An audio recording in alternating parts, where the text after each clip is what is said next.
ओशो का यह कथन कि यदि आप अपनी चेतना को कार्य में ला सकते हैं तो किसी अन्य धर्म की कोई आवश्यकता नहीं है, व्यक्ति की आत्मिक जागरूकता और व्यक्तिगत अनुभव पर बल देता है। इस विचार के माध्यम से ओशो ये संदेश देते हैं कि असली धर्म व्यक्ति के भीतर है, बाहरी तौर पर थोपे गए नियमों और अनुष्ठानों में नहीं। वे मानते हैं कि एक व्यक्ति जब अपनी आंतरिक चेतना को जागृत कर लेता है तो उसे बाहरी धार्मिक ढांचों, नियमों और अनुयायियों के समूह में शामिल होने की आवश्यकता नहीं होती। ओशो का यह संदेश हमें बताता है कि सच्चा धर्म बाहर से नहीं बल्कि भीतर से आता है। नंबर 1, चेतना की जागरूकता। सच्चा धर्म, ओशो का मानना है कि धर्म का वास्तविक स्वरूप व्यक्ति की आंतरिक चेतना में निहित है। धर्म केवल एक बाहरी ढांचा नहीं है, बल्कि ये एक व्यक्ति का जागरूकता और आंतरिक शांति का अनुभव है। जब व्यक्ति अपने भीतर की चेतना को जागरूक कर लेता है तो वही उसके लिए असली धर्म बन जाता है। ओशो के अनुसार यह आंतरिक जागरूकता ही व्यक्ति को सच्चाई से जोड़ती है। नंबर 2, ध्यान और चेतना का महत्व। ओशो बार बार ध्यान और चेतना पर जोर देते हैं। उनके अनुसार ध्यान एक ऐसा साधन है जिसे व्यक्ति अपनी आंतरिक चेतना को जागृत कर सकता है। जब व्यक्ति ध्यान में होता है तो वह अपने भीतर की आवाज को सुन सकता है और जीवन के प्रति अधिक जागरूक हो सकता है। ओशो कहते हैं कि यदि व्यक्ति ध्यान की गहराई में उतर सके और अपनी चेतना का अनुभव कर सके तो उसे बाहरी धर्मों की आवश्यकता नहीं होगी। नंबर 3, बाहरी धर्म का उद्देश्य, चेतना का मार्गदर्शन। ओशो के अनुसार बाहरी धर्मों का उद्देश्य केवल व्यक्ति को उसकी आंतरिक चेतना की ओर मार्गदर्शित करना है। धर्म के नियम, रीति रिवाज और अनुष्ठान केवल साधन हैं जो व्यक्ति को उसकी वास्तविकता तक पहुंचने में सहायक हो सकते हैं। लेकिन जब व्यक्ति अपनी चेतना को जागृत कर लेता है तो उसे इन साधनों की आवश्यकता नहीं रह जाती। वह सीधे अपनी चेतना के माध्यम से जीवन की सच्चाई का अनुभव कर सकता है।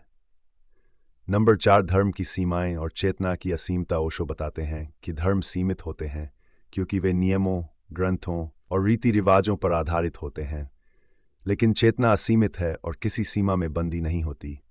जब व्यक्ति अपनी चेतना के प्रति जागरूक हो जाता है तो वह धर्म की सीमाओं से बाहर निकलकर एक नए अनुभव का आनंद लेता है। वह अपने भीतर के अनंत प्रेम, शांति और ज्ञान को महसूस कर सकता है जो किसी भी धर्म की शिक्षा से परे है।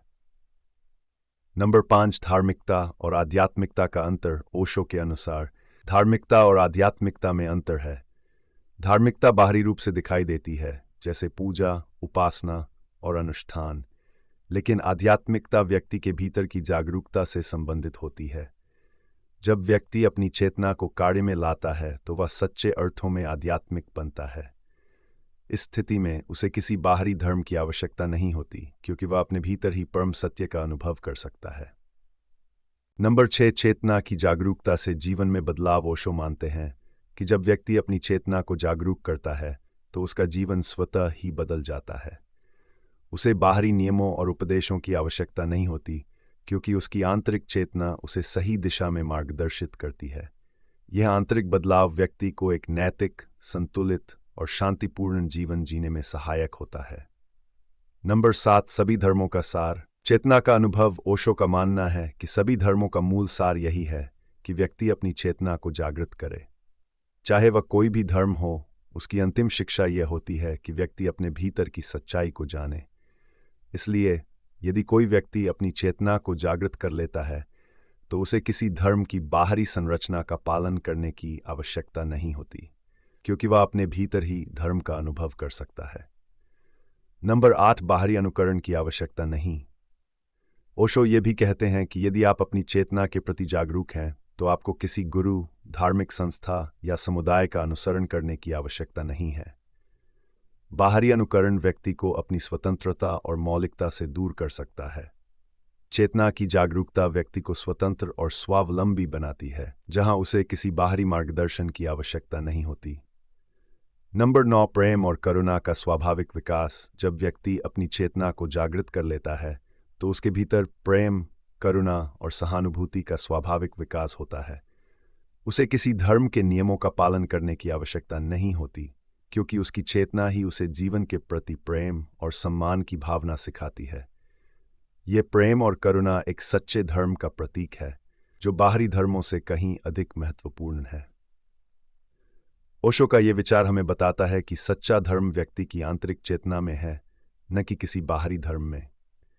यदि व्यक्ति अपनी चेतना को जागरूक कर लेता है तो उसे किसी धर्म या बाहरी संरचना की आवश्यकता नहीं होती। ओशो का संदेश है कि व्यक्ति को अपनी चेतना को कार्य में लाना चाहिए और अपनी आंतरिक सच्चाई को जानने का प्रयास करना चाहिए।